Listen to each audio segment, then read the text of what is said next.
जय श्री कृष्ण, जय श्री कृष्ण। जय श्री कृष्ण बाबू। Hello hello hello. ओहो, ये घड़ी है, घड़ियाल नहीं जिसमें नजरे गड़ाए बैठे। चैन से नाश्ता तो करी लो ना तुम्हें। बाबूजी, ये ऑटो वाला तो गए हो गया? और लेकिन उसको रोक के रखने के लिए बोला था ना, तो नीरज को डिलीवरी लेके भेजने गए। आज का दिन ही खराब है, जा यहाँ से जा।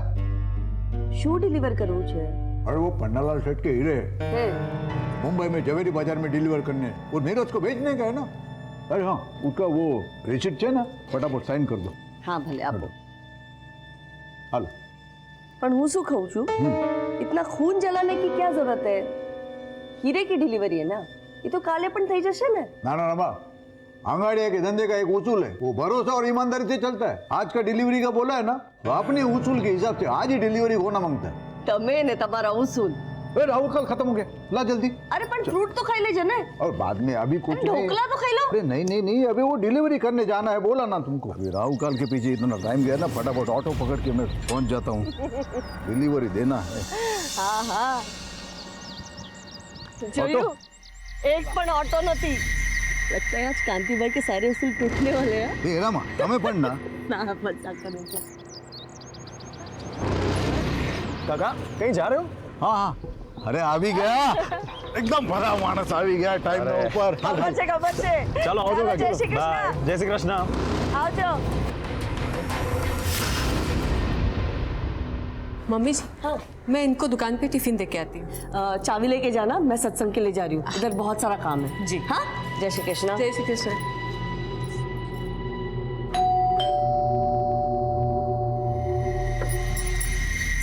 अरे हेतल, जय श्री कृष्ण मम्मी जी। कितनी देर लगा दी तूने? मम्मी जी मैं तो पहले ही आ गई थी, बस बाबूजी के जाने का इंतजार कर रही थी। सब छोड़, डॉक्टर ने क्या बोला?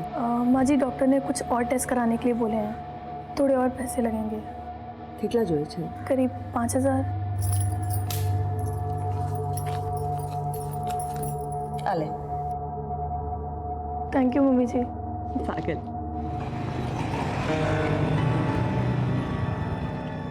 बस बस बस, बहुत बहुत धन्यवाद। भले भले। चलो आओ जाओ काका, મળીએ। हेलो, पहुंची गया? हाँ पहुंची गया। हाँ नीरज हवे निकली जासे, बहु आगे ट्रेन से। जय कृष्ण हार्दिक। जय श्री कृष्ण काका। जय कृष्ण। जय श्री कृष्ण।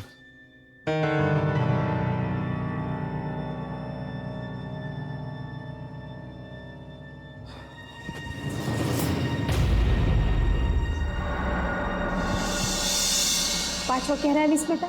कल सुबह तक आ जाऊंगा माँ। ठीक है। नीरज भाई, मेरे लिए ना डॉल लाना और उसके कपड़े भी लाना। अच्छा, और ये क्यों रो रहा है? उसको गन चाहिए। ठीक है, सब ले आऊंगा।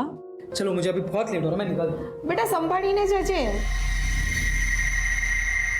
जय श्री कृष्ण काका। जय श्री कृष्ण। जय श्री कृष्ण बाबूजी। जय श्री कृष्ण। तू क्या कर रही है यहाँ? मेरे कॉलेज वाले ना पिकनिक पर जा रहे हैं, तो मुझे कुछ पैसे चाहिए थे। तेरे कॉलेज वालों को सिर्फ पिकनिक करने का मूड रहता है क्या? कभी पढ़ाते नहीं है? आप पकड़। हाले। हार्दिक भाई जय श्री कृष्ण। धवल काका जय श्री कृष्ण। बाबूजी जय श्री कृष्ण। हाय। हाय। जय श्री कृष्ण। अच्छा बाबूजी, हाँ आओ जो। नीरज कितना लेट हो गया तू? सॉरी बाबूजी। वो पिछले डिलीवरी का क्या हो गया? हो गया? क्या होना है, हो गई। ये लो बाबूजी, आप हमेशा कहते हो धंधा भरोसे का है, फिर ये नोट को आधा फाड़कर उन्हें क्यों देते हैं? आपको मुझ पर भरोसा नहीं है? भरोसा तो बहुत है, समझा, लेकिन अपना ये आंगड़िया का बिजनेस है ना, उसके कुछ नियम है। अभी तेरे लिए मैं नियम बदलूंगा ना, तो बाकी लोगों को बुरा लगेगा। ये ले, ये कट किए हुए पॉलिश किए हुए हीरे, इसको जवेरी बाजार में डिलीवरी कर देना और ताबड़तोड़ फोन करना मुझे। फोन नहीं किया तो? तेरे गाल खुड़बुड़ा रहेगा मेरा चाटा खाने को। आप अगर रसीद। आप मेरे बाबा समान हो, जितना चाहे मार सकते हो, पर सोचो अगर जाते थे मेरा एक्सीडेंट हो गया तो? चुप चुप बोल। देख, मेरे पास 3 लोग हैं, धवल भाई, हार्दिक और तू, जिनके ऊपर आंख बंद करके विश्वास करता हूं मैं। ये अपना आंगड़िया का धंधा जो है ना, ये बाएं हाथ में क्या है दाएं हाथ को मालूम नहीं पड़ता। ऐसे अभी तू जो डिलीवरी लेके जा रहा है ना, वो पार्टी को मालूम नहीं कौन उसका माल लेके आ रहा है, कैसे आ रहा है मुंबई, समझा? चल अब निकल जल्दी, वो बाहर ऑटो खड़ा है, वो रेलवे स्टेशन छोड़ देगा तुझे। चल आता हूँ बाबूजी। जय श्री कृष्ण। संभाल के जाना।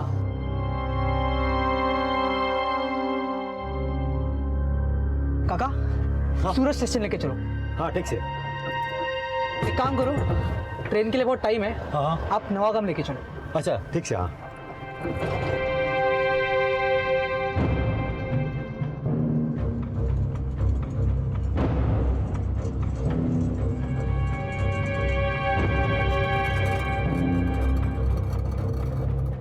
आप रुको जरा, मैं आता हूँ। हाँ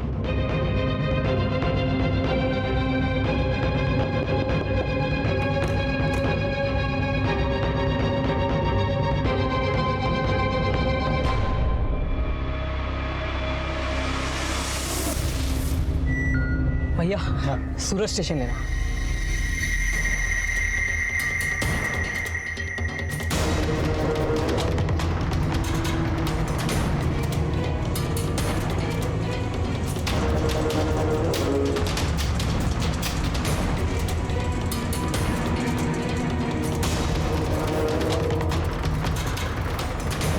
रोक रोक।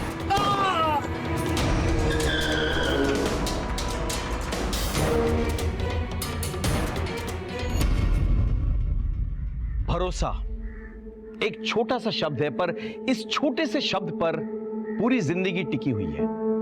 जब किसी का भरोसा डगमगाता है तो उसकी पूरी दुनिया हिल जाती है। नमस्कार, मैं सीनियर इंस्पेक्टर संजय बरोत और स्वागत है आपका क्राइम पेट्रोल दस्तक में।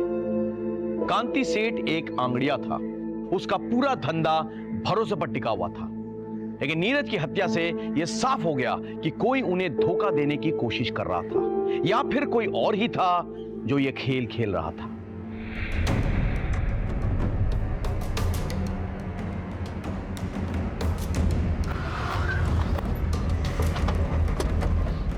सर, 2 गोली मारी गई है। ऑटो वाला फरार है। हमने आसपास पूछताछ की है लेकिन ना कोई आई विटनेस। कौन? मैं सीनियर इंस्पेक्टर संजय बरोत बोल रहा हूं। देखिए, मैं वो नीरज का सेठ बोल रहा हूँ। वो मेरे पास आंगड़िया में काम करता है। वो डिलीवरी के लिए लेकर निकला है मुंबई के लिए। अभी किधर है वो? आई एम सॉरी, उसका खून हो चुका है। खून? नीरज किसके साथ निकला था? वो अकेले निकला था साहब, रिक्शा लेके। ठीक है, आप एक काम कीजिए, आप भगवती नगर पुलिस स्टेशन आ जाइए फौरन। શું થયું? नीरज का किसी ने खून कर दिया।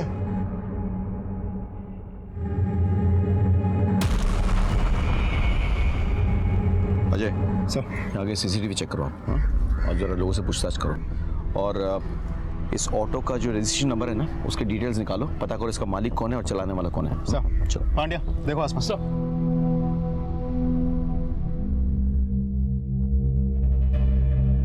खोलो।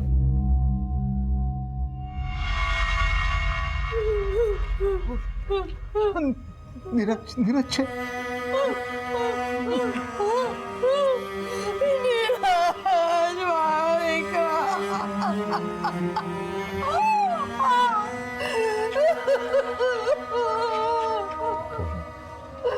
ऐसी बात कर लीजिए। नीरज कहाँ जा रहा था? सर, वो हीरे की डिलीवरी देने जा रहा था। उसने किसी से कुछ कहा था इस बारे में? किसी को घर पे, किसी से? हमें नहीं पता था साहब कि हीरा નું કામ કરે છે। हमें तो ऐसा ही पता था कि वो एक कुरियर कंपनी में काम कर रहा है। आज इनकी वजह से और इनके धंधे की वजह से हमारा छोकरानो जीव गया। अब चलिए वहां से, आइए। लूट और मर्डर का मामला लगता है। किस किस को पता था कि नीरज के पास हीरे हैं? बीजू तो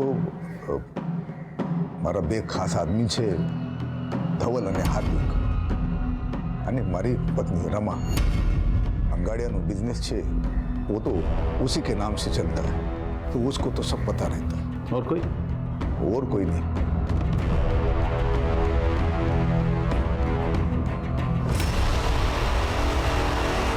नहीं सर, हमने किसी को नहीं बताया।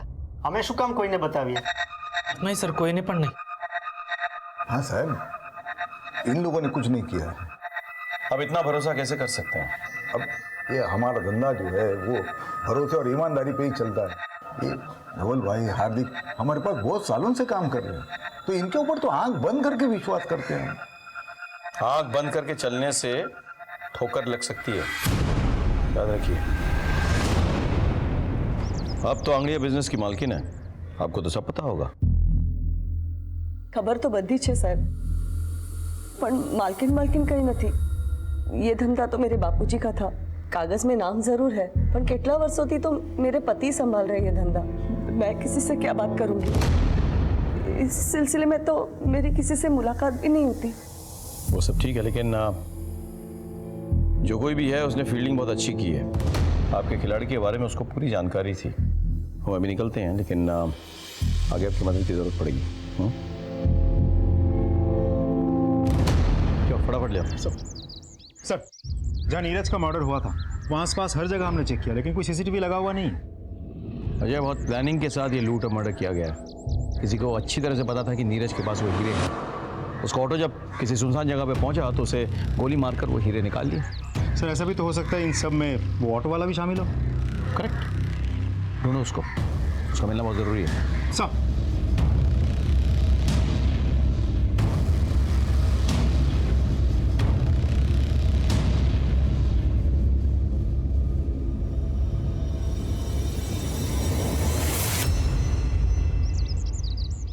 अरे ऐसे पैसे का क्या मोल जो किसी की जान नहीं बचा सकता। हमें बस इसके बाद आप अंगड़िया का धंधा नहीं करेंगे। रमा, શું વાત કરો છો? रमा, आंगड़िया मेरे लिए सिर्फ काम नहीं है, ये विरासत है। और याद है ना, तुम्हारे पिताजी ने मरते वक्त मेरे से कसम ली थी कि उनके धंधे को मैं ईमानदारी से बढ़ाऊंगा। वो बढ़ाया मैंने। अरे पर कोड़ा बाटे जाननी जोखिम कर सो तबे। आपका एक भी बेटा इस काम को आगे नहीं बढ़ाने वाला। बेटे नहीं आने वाले तो अब हमारी શું गलती है? मैंने कोशिश की थी बड़े बेटे को धंधे में लाने की। क्या किया उसने? गपला किया, नाम खराब किया मेरा। आस्तीन का सांप निकला वो। पर હું મારા નાના દીકરાને આ ધંધામાં નહીં લાવીશ। ये धंधा मेरे नाम पे है ना, तो धीरे धीरे ये धंधा मैं धवल और हार्दिक को सौंप दूंगी। पर इस धंधे की मनुष्यत मैं इस घर में नहीं आने दूंगी। मेरे को मेरा पैसा चाहिए। मारा हीरो नु शू? अरे मेरे 25 लाख का क्या होगा? शर्म नहीं आती पन्नालाल से पैसा मांगते हो? तुम्हारे हीरो के चक्कर में मेरा आदमी मारा गया। मेरे को मेरा पैसा चाहिए किसी भी तरह से, नहीं तो उसके बाद में जो होगा मेरी कोई जवाबदारी नहीं होगी।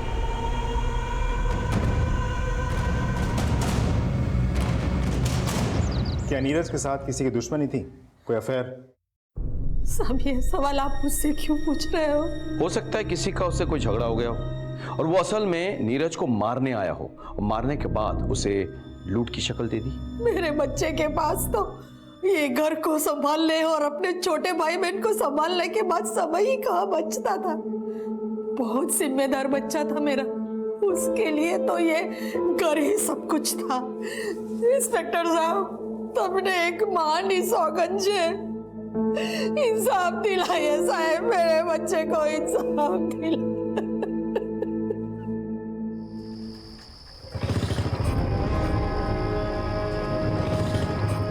कौन है तुम लोग? ये क्या कर रहे हो?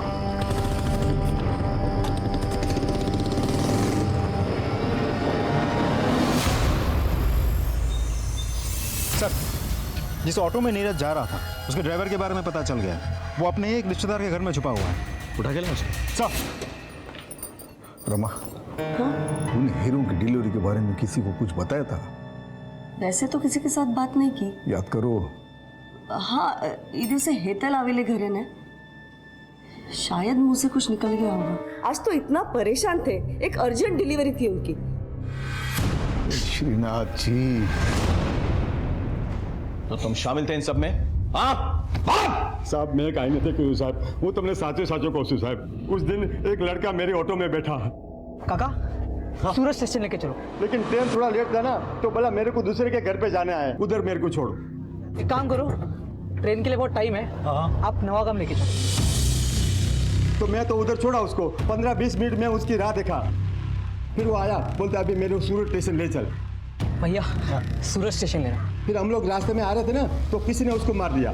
किसके घर छोड़ा था तुमने उसे?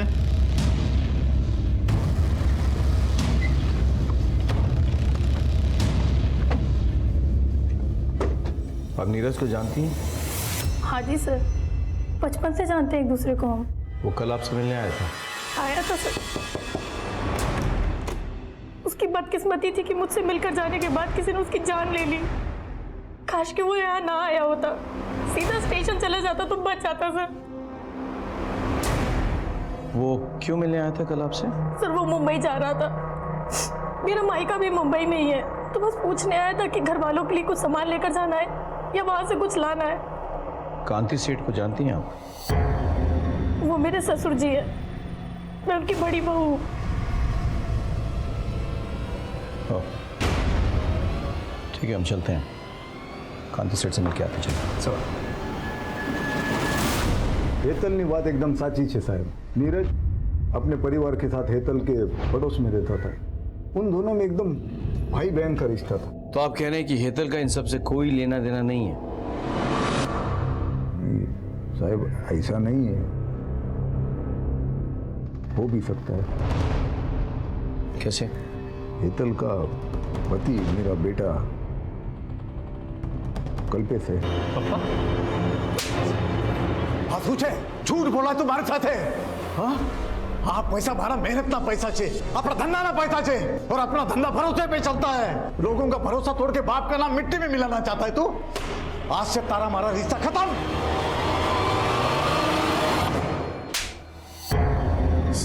सर मैंने नहीं खबर सर।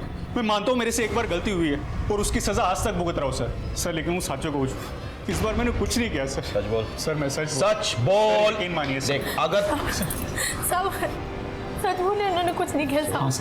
मैं झूठ नहीं, मैं झूठा।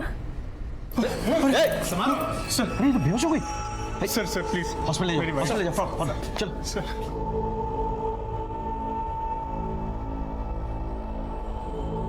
इनका कोई रिश्तेदार है यहाँ पे? नहीं, फिलहाल तो अभी कोई नहीं है। वैसे हुआ क्या डॉक्टर साहब? ये माँ बनने वाली है।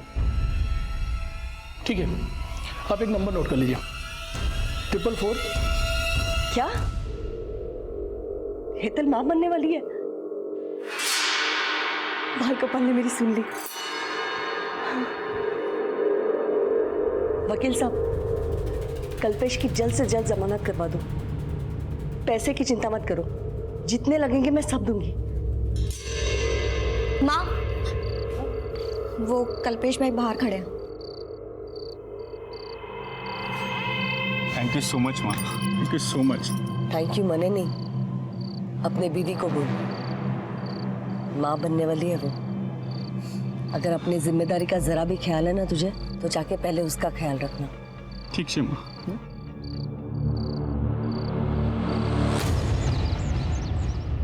सर, फॉरेंसिक डिपार्टमेंट ने आपको नीरज मर्डर केस की डिटेल्स मेल किया है, मेल चेक कीजिए सर।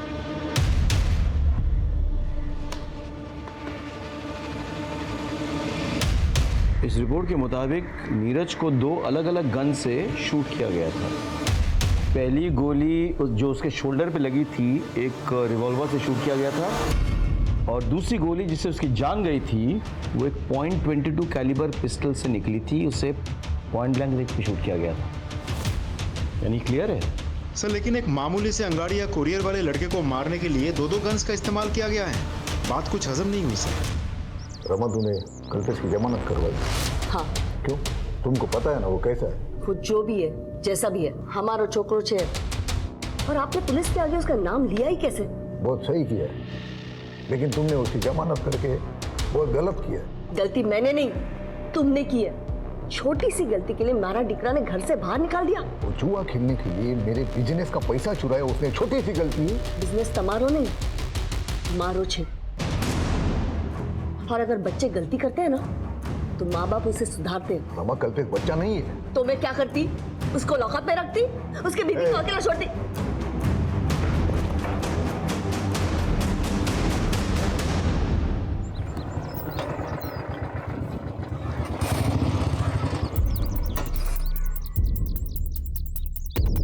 क्या सेठ, क्या समझा था? अपने बाप का पैसा हजम कर जाएगा? पन्ना लाल सेठ का पैसा वापस कर। ये देख, तेरी बेटी का दुपट्टा। अभी तो ये दुपट्टा उतारा है, अगर पन्नालाल सेठ का पैसा वापस नहीं दिया ना तो अगली बार कुर्ता उतारूंगा, समझा?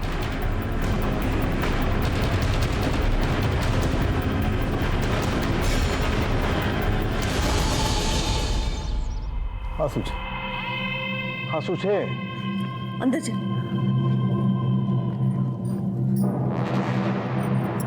उसको कहूँ छू, उसको सारे पैसे दे दो ना, झंझट खत्म हो जाएगी। आखिर अपने बेटी का सवाल है। ये पन्नालाल की धमकियों से डर के मैं अपने धंधे के उसूल नहीं बदलूंगा, कभी नहीं।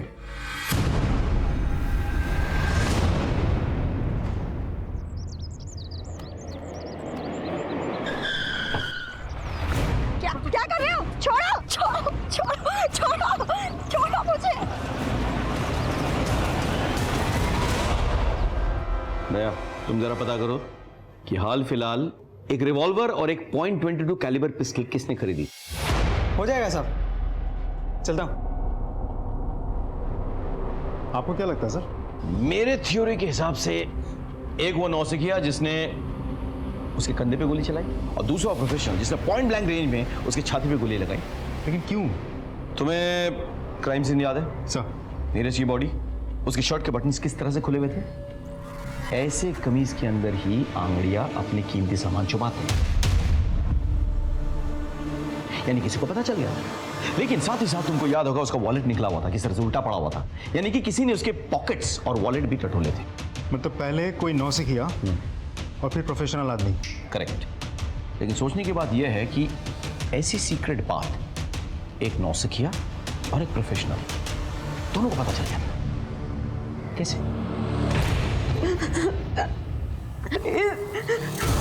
प्लीज जाने दो, प्लीज जाने दो। चुप, बिल्कुल चुप। प्लीज जाने दो।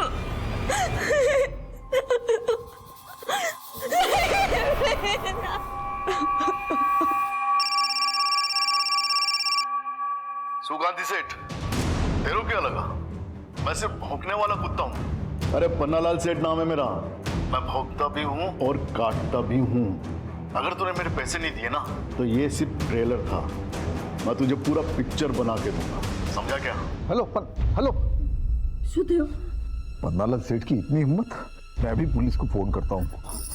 सामने हमारी बात बस करो, उसे पैसे चाहिए ना, आप ही दो इन्हें पैसा। लेकिन रमा, मेरे नाम पे जो जमीन है ना उसे बेच दो, उसको मुंह पे फेंक के आओ पैसे। मेरे लिए मेरी बेटी से बढ़कर और कुछ नहीं है।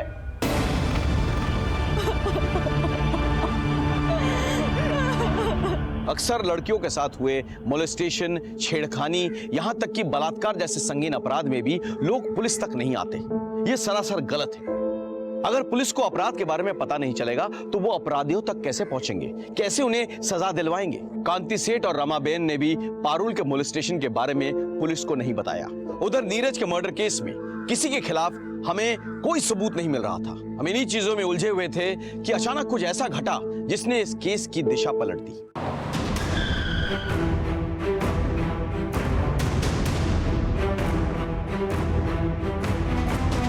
सर, लाश को सबसे पहले नौकर हार्दिक और पंचुल ने देखा, फिर बहू जिग्ना और विपुल।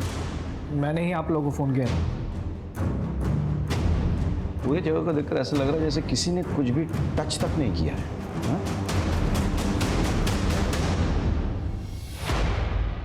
मौत तो गला दबाने से हुई है।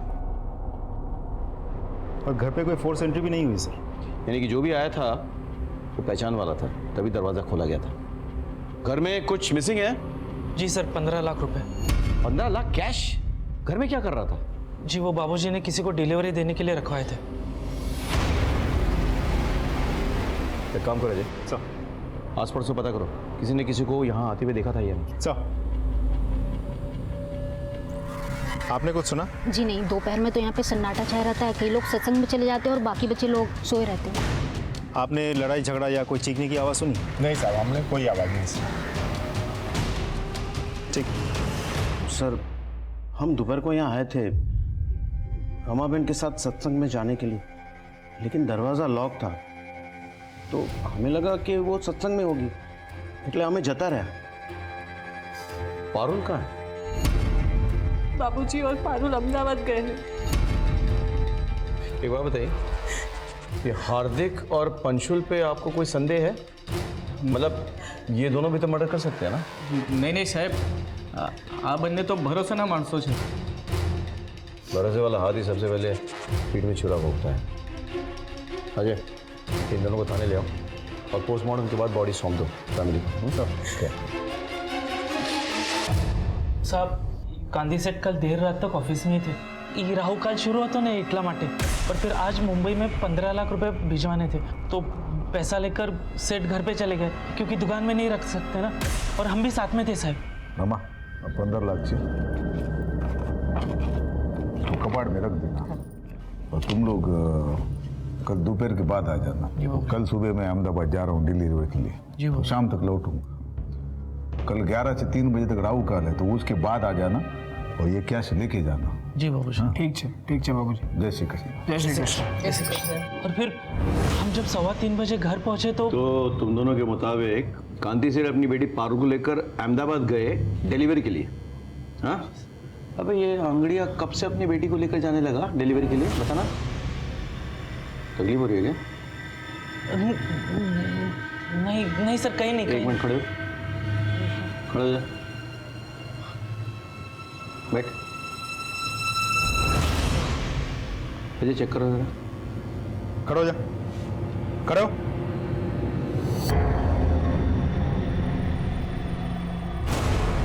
क्या है ये? सर, ये कहाँ से है? सर गांधी सेठ ने दिया था। बाबूजी बंदूक? खबर से मने, अपने धंधे में आज तक हमने गन वन कभी रखा नहीं था, लेकिन तुमने देखा ना नीरज के साथ क्या हो गया। सेठ ने दिया था? सच में सर? हाँ, इलीगल आर्म्स लेके घूमते हो? हो सकता है 15 लाख की लालच में रमाबेन की हत्या तुम दोनों ने की हो। नहीं सर, हमने। अजय, बंदूक जब्त करो, ठीक से पूछताछ करो। सर कुछ नहीं किया।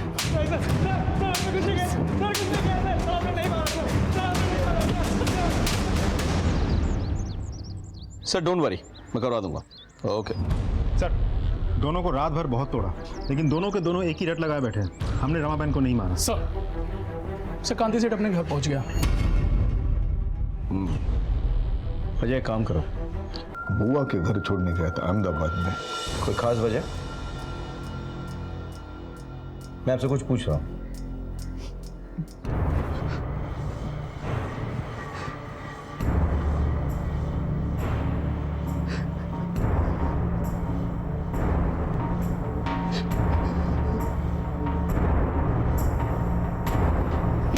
नहीं साहब नहीं साहब। बस इधर निकाल। वो कांति सेठ मेरा पैसा नहीं दे रहा था साहब, तो वो तो डरावा माटे थोड़ा।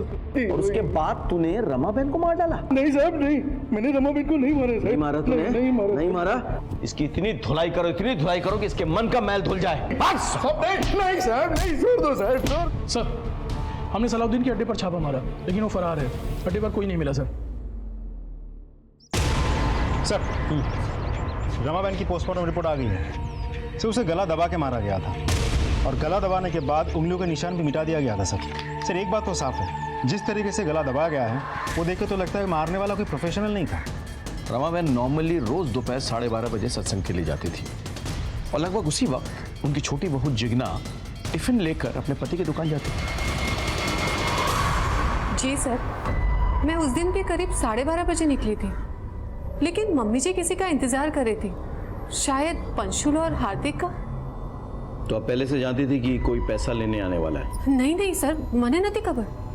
मुझे तो अभी पता चला जब ये सारी बातें सुनी। मम्मी जी ने भी मुझे कुछ नहीं बताया था। मैं माँ के बगैर क्या करूंगा? हर कदम पर माँ ने मेरा साथ दिया था।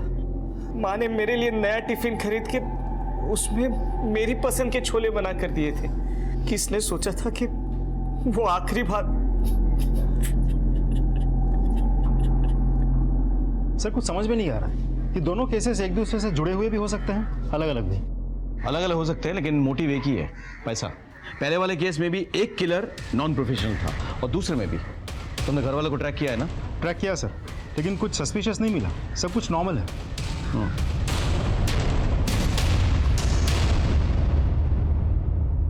सर, आपका शक सही था। हार्दिक के पास से हमें जो गन बरामद हुई थी, उसी गन से पॉइंट ब्लैंक रेंज से नीरज को मारा गया था। और ये वही गोली थी जिससे नीरज की मौत हुई थी। जाके उठाकर लेकर आओ दोनों को सर। गन दोनों कांति ने दी थी ना? हाँ साहब, पर आगन तो मैंने नीरज की हत्या के बाद खरीदी थी। सलाउद्दीन तो फरार है, पुष्टि कौन करेगा? क्यों खरीदी थी ये गन? साहब वो नीरज की हत्या के बाद वो मन में डर बैठ गया था, इसलिए। ठीक है, अभी आप जा सकते हैं, लेकिन हम आप पे नजर रखेंगे। भागने की कोशिश मत कीजिएगा। जी सर।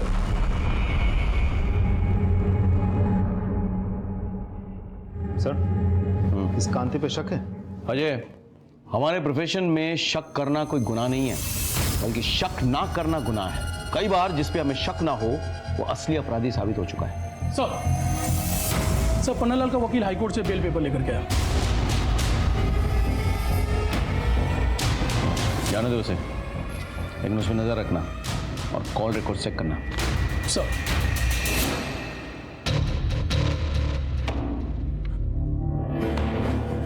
क्या भाई कल्पेश, आज तो बहुत पैसे आ गए तेरे पास। नहीं सर। लेके चलो इसको।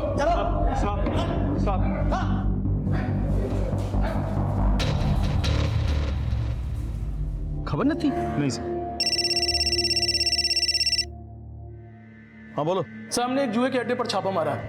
यहाँ पर हमें उसी सीरीज के नोट्स मिले हैं जो कांति सेठ के घर से गायब हुए थे। सारे जुआ